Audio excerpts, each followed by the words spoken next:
C'est ici, au Félicia Hotel, que se déroule la finale du tournoi d'assimilation et d'appropriation de la Bible, le TOAB.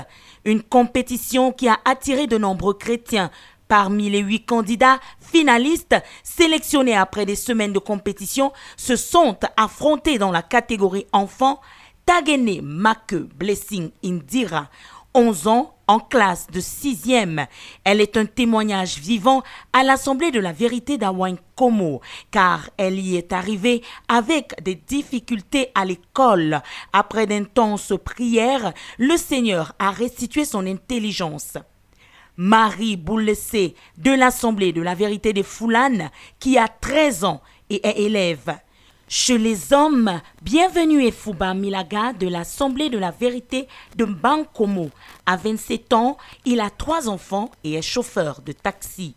Éric Pierre Modo, son adversaire de l'Assemblée de vérité de Vongbi. Il a 33 ans et est chauffeur également. Dans la catégorie des messagères des femmes, Koulou Stivette de l'Assemblée de la vérité de Mbalmayo, couturière, 35 ans, mère d'un enfant. Marie-Claire Ola de l'Assemblée de la vérité de Gousso, 26 ans, mère de 2 enfants, commerçante. La catégorie des jeunes enfants, Aimé Bello de l'Assemblée de la vérité de Vongbi, 25 ans, technicien à Success Radio. Et Virgile Lecomo, 21 ans, étudiant en licence 2 informatique de l'Assemblée de la vérité d'Oyomaban. Chacun d'entre eux a montré une grande capacité de rétention de la Bible et une détermination sans faille pour la restituer. Dès 14 heures, heure de départ, le candidat Efouba a commencé sa restitution avec un débit normal, avec assurance, sous le contrôle des jurys. Son adversaire Éric Pierre, par contre, avec un débit lent, évitant le blackout à des moments. C'était au tour des femmes de se mettre en compétition avec une cadence rapide. Stivette Nkoulou a réveillé l'assistance, tandis que Marie-Claire, intimidée, a repris l'assurance au fur et à mesure qu'elle récitait. Le moment culminant de l'événement est la performance chez les enfants de Blessing Tagene. Début en trompe, avec un flot accéléré, les jurys ont eu l'obligation de redoubler d'ardeur pour la suivre. À peine reprenait-elle la respiration ou avalait-elle la salive. La deuxième candidate, quant à elle, s'est aussi efforcée à restituer avec vie, mais les erreurs grignotaient le temps. Encore un autre candidat chez les jeunes cette fois-ci. Aimé Bello, le recordman de la 2e édition du TOAB, a été salué avant son récital. Dans le respect de l'intonation et la puissance vocale, il a battu son propre record. Son adversaire, pas des moindres, n'a pas pu atteindre son nombre de versets pour le vaincre. Après le temps imparti, les candidats ont été évalués en fonction du nombre de versets correctement restitués. Le jury a délibéré et a finalement annoncé les vainqueurs.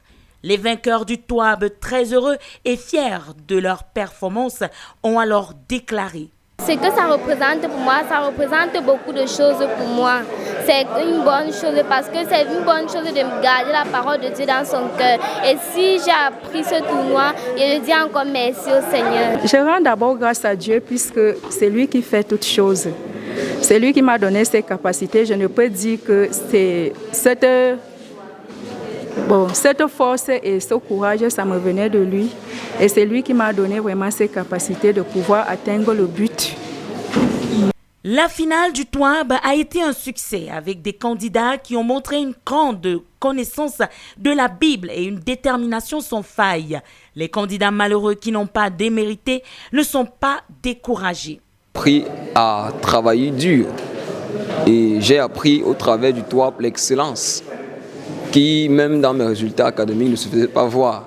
Donc j'avais peur même d'être excellent à l'école, mais le TOAB m'a obligé à travailler dur et la voie de l'excellence, je crois que je l'ai trouvée à partir du TOAB.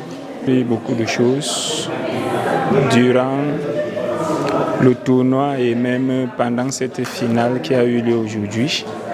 Beaucoup de choses. Déjà, la persévérance, la chose que j'ai beaucoup plus retenue, la persévérance, parce que depuis le début de la compétition, à un moment, la pensée d'abandonner pouvait venir. Nous félicitons tous les candidats pour leur participation et encourageons chacun à continuer à approfondir leur connaissance de la parole de Dieu.